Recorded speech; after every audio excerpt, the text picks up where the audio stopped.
Hi guys, இன்னைக்கு பார்த்தீங்க அப்படின்னா நம்ம சீமப்பால் எப்படி செய்யறதுங்கிறது வந்து பார்க்கலாம். அதுக்கு பார்த்தீங்க அப்படின்னா இந்த மாதிரி சீமப்பால் வந்து நான் எடுத்துக்கிட்டேன். மாடு கன்றுக்குட்டி போட்டதுலேருந்து 3 நாளுக்குள்ளே பார்த்தீங்க அப்படின்னா நமக்கு சீமப்பால் கிடைக்கும். அது பார்த்தீங்க அப்படின்னா நல்ல ஒரு திக் எல்லோ கலர் மாதிரி இருக்கும். அது கூட பார்த்தீங்க அப்படின்னா கொஞ்சம் ஏலக்காவும் கொஞ்சம் வந்து சுக்கு வந்து நான் தட்டி போட்டுட்டேன். அது கூட பார்த்தீங்க அப்படின்னா கொஞ்சமாக வந்து நாட்டு சக்கரை ஆட் பண்ணிவிட்டு நல்லா மிக்ஸ் பண்ணிவிட்டு இது நல்லா கிண்டுற மாதிரி ஒரு பாத்திரத்தை வந்து கேஸில் வச்சுக்கோங்க.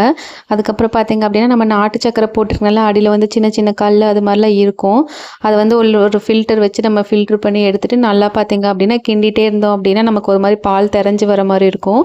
நல்லா அடிப்பிடிக்காமல் நம்ம கிண்டிகிட்டே இருந்தோம் அப்படின்னா நமக்கு கடைசியில் பார்த்தீங்கன்னா நல்லாவே பால் வந்து அந்த சீமப்பால் வந்து திரஞ்சி வரும். அதுதான் பார்த்தீங்க அப்படின்னா நம்ம சாப்பிட்ற மாதிரி இருக்கும்.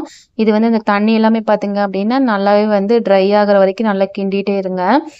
இது பார்த்தீங்க அப்படின்னா இந்த மெத்தட்லேயும் செய்யலாம். அப்படி இல்லை அப்படின்னா ஒரு இட்லி பாத்திரத்தில் கொஞ்சமாக தண்ணியை ஊற்றிட்டு அதுக்கு கடையில் வந்து ஒரு சின்ன பாத்திரத்தை வச்சுட்டு அதுக்கு மேலே இந்த சீமப்பாலை வச்சோம் அப்படின்னா நம்ம கட் பண்ணி சாப்பிட்ற மாதிரி இருக்கும்.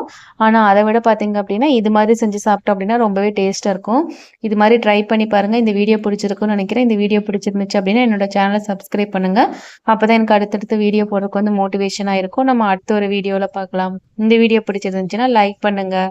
இதே மாதிரி நீங்களும் வீட்டில் ட்ரை பண்ணி பாருங்கள். Bye.